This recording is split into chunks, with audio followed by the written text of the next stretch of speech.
तो गाइज आज हम लोग सोलो लेवलिंग के सीज़न 5 के एपिसोड 4 को एक्सप्लेन करने जा रहे हैं। और वीडियो को शुरू करने से पहले अगर तुम लोग चैनल पर पहली बार न्यू आते हो और तुम्हें वीडियो पसंद आती है तो वीडियो को लाइक, चैनल को सब्सक्राइब एंड इस वाली वीडियो को अपने दोस्तों के साथ शेयर कर देना। और गाइज अगर तुम लोग इस महीने कोई कमाल का एनीमे देखना चाहते हो तुम लोग बिगिनिंग आफ्टर दी एंड भी देख सकते हो।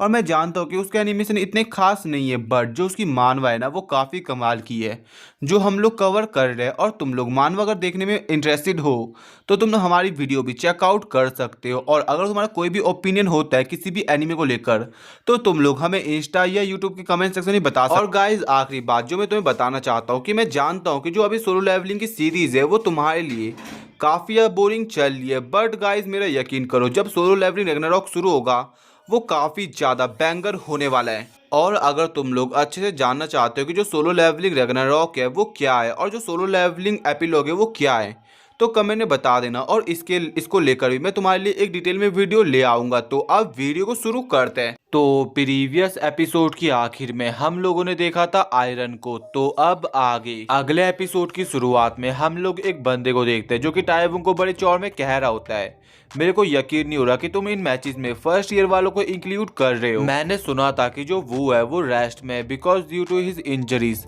बट वो इतनी बुरी हालत में कि तुम फर्स्ट ईयर वालों को अपना एज बना दिया। लेकिन फिर टाइवुंग अपने जिन्वो के कंधे पे हाथ रखता है और उस बंदे को बड़े चौड़ में जवाब देता है, भाई अगर तूने इस बंदे का गेम देख लिया ना तो तेरा मुंह खुला रह जाएगा। और फिर वो बंदा टाइवुंग को बोलता है तुम अपनी रनिंग के बजाय अपनी जोक्स को बेटर कर रहे हो एंड ऑल्सो हमें मिस्टर न्यूबी ने भी ज्वाइन करा है। और यहाँ पर वो किमचुल की बात कर रहा है और उन लोगों को हाय बोलने को कह रहा होता है। लेकिन दूसरी तरफ हम लोग देखते हैं किमचुल को जो कि जिन्वो को देखकर डर रहा होता है। उसे समझ नहीं आता कि पता नहीं क्यों जो उसके इम्पल्स है वो उसे जिन्वो के सामने झुकने को बोल ले, एक ऐसा स्टूडेंट जिससे वो पहले कभी मिला ही नहीं है। और उसे ऐसा लग रहा होता है कि क्या वो जिन्वो से डर रहा है, लेकिन अगले पल वो चिल्लाते हुए कहता है दिमाग खराब करना मेरा बंद करो, मैं डर नहीं रहा, मैं ठीक हूँ।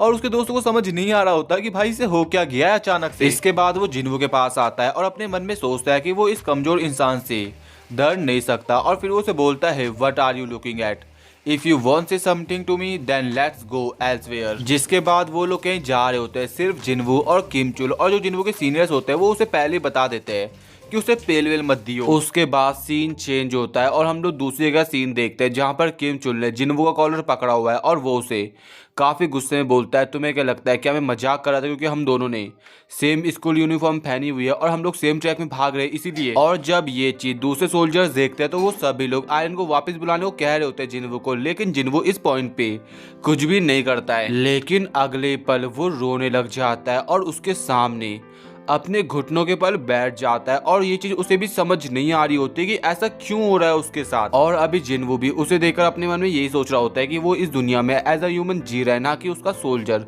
और इसलिए उसे इन्वॉल्व करने की उसे कोई भी जरूरत नहीं है। लेकिन फिर किमचुल अपने जिन्वो को रोकता है और उसे बोलता है क्या इस चीज को प्यार तो नहीं कहते। और ये कहते वक्त ना बंदा काफी ज्यादा ब्लशिंग कर रहा होता है। लेकिन फिर बंदा चुटकी बजाता है जिससे जो अपना किमचुल होता है वो बेहोश हो जाता है और जो भी जिन्वो के प्रति उसके नेगेटिव इमोशन थे वो भी वो भूल जाता है। और उसके बाद सीन चेंज होता है और हम लोग फील्ड का सीन देखते हैं जहाँ पर रनिंग कंपटीशन होने वाला है। और उसके बाद सीन चेंज होता है और हम लोग एक घर को देखते हैं जिसके सामने डेविड आया हुआ होता है और किसी को बोलता है लॉन्ग टाइम नो सी मैडम। और यहाँ पर वो ये बात नूरमा को कह रहा है। और अभी तुम लोग ये बात अच्छे जानते हो कि जो डेविड है वो यहाँ पे क्यों आया, जिन्वो का पता लगाने के लिए।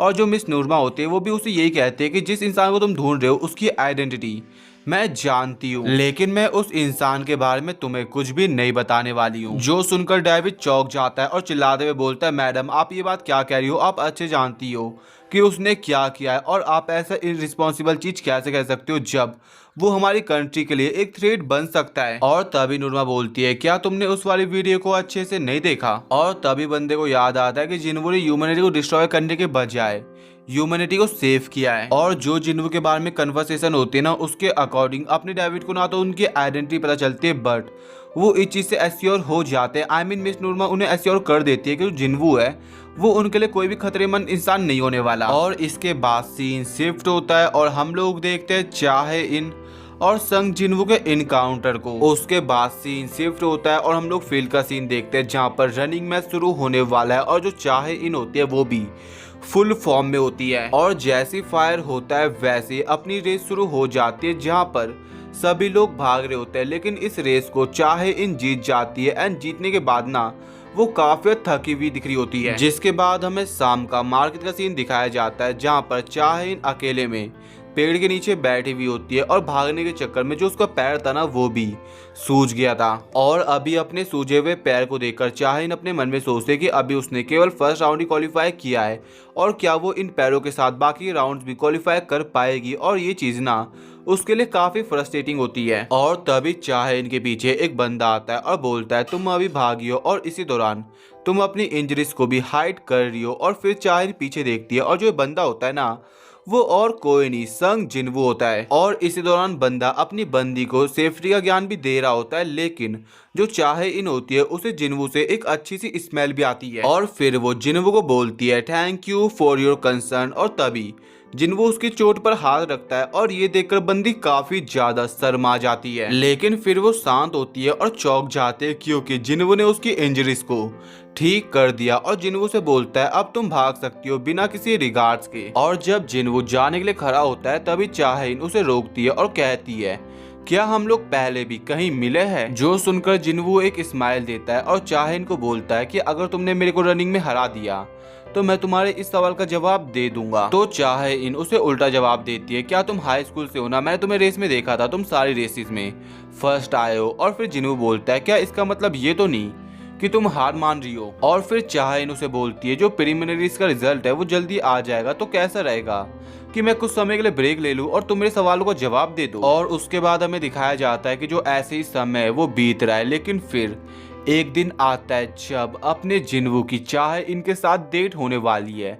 वो मिलने वाला है, लेकिन हम लोग इसे डेट ही बोलेंगे। और अभी बंदा अपने कपड़ों के बारे में सोच रहा होता है, लेकिन तभी उसकी नजर दुकान पे रखे हुए एक अट्रैक्टिव शर्ट पर पड़ती है, कपड़े पर पड़ती है। जिसके बाद ऑब्वियस चीज होती है जिन्वू अपनी पावर्स का यूज करता है और उन कपड़ों को पहन लेता है। और जो तस्क होता है वो कहता है आप काफी खूबसूरत लग रहे हो मेरे लिए। और अभी बंदा एक जगह में खड़ा होता है और काउंटिंग कर रहा होता है, और जैसे उसकी काउंटिंग खत्म होती है वो पीछे मुड़ के देखता है और बोलता है हाय। और उधर होती है चाहिन जो कि नर्वस होते हुए उसे थोड़ा बोलती है कि मेरे को अभी ऐसा फील हुआ कि तुम्हारे बैक में आंखें लगी हुई थी, और यहाँ पर वो उसके शैडोज की बात कर रही है। और पहले इनके बीच नॉर्मल बातचीत चलती है जो कि हमारे इतने काम की है नहीं, लेकिन इसी दौरान चाहिन उसे बोलती है क्या तुम्हें हमारा प्रॉमिस याद है, और ये चीज जिन्वू को याद नहीं होती है। और फिर चाहिन उसे एक्सप्लेन करती है the promise for you to answer all of my questions if I beat you at running. और जिन्वू बोलता है हाँ मेरे को याद है। और फिर चाहिन बोलती है कैसा रहेगा कि हम लोग एक बैट करें, जो भी उस क्रिसमस ट्री के पास पहले पहुंचता है वो जीत जाएगा। फिर जिन्वू से बोलता है वैसे तुम इतनी क्यूरियस किस चीज को जानने के लिए हो। तो चाहिन जवाब देती है एवरीथिंग। और यहाँ पर बेसिकली चाहिन उसे यही बताने की कोशिश करती है कि वो उसके बारे में सब कुछ जानना चाहती है कि उसके थॉट्स क्या है और वो यूनिवर्सिटी में किस इंसान से मिलना चाहता है, वो लड़की है या लड़का, और इससे भी ज्यादा कि क्या वो पहले कभी मिले थे। और ये सुनकर ना जिन्वू थोड़ा सरप्राइज हो जाता है, बट इस कहानी में इस रेस में एक ट्विस्ट आने वाला है, बिकॉज जो चाहिन होते हैं वो सबसे पहले अपना स्कार्फ निकालती है और जिन्वू को पहना देती है और बोलती है अगर तुम मेरे को पसंद करते हो तो यहाँ से हिलना भी मत। और इसके बाद वो खुद क्रिसमस ट्री की तरफ भागने लग जाती है। और ये चीज देखने के बाद ना जिन्वू को चाहे इनके साथ पहले के जितने भी बिताए हुए उसके मोमेंट थे ना वो सब याद आ रहे होते हैं। और जैसे चाहे इन इस गेम को जीतती है वैसे अपने जिन्वू के पास भी कोई ऑप्शन नहीं होता है। एंड देन वो चाहे इनकी तरफ आगे बढ़ता है और आगे बढ़ने से पहले ना वो अपने सभी शैडोज को अपनी आंखें बंद करने को कह देता है। एंड आखिर में इनके बीच एक मूवमेंट बन जाता है जो मूवमेंट काफी ज्यादा कमाल का होता है। और अगर तुम्हें ये मूवमेंट पसंद आया हो तो इस चैनल को सब्सक्राइब कर देना, वीडियो को लाइक कर देना, और जितना हो सके उतना अपने दोस्तों को इस वीडियो को शेयर कर देना। और अगर तुम्हारा कोई भी डाउट होता है किसी भी एनिमे को लेकर तो तुम लोग इंस्टा पे भी डीएम कर सकते हो। और जो अपना एपिसोड है वो खत्म हो चुका है और अब मिलते हैं नेक्स्ट एपिसोड में।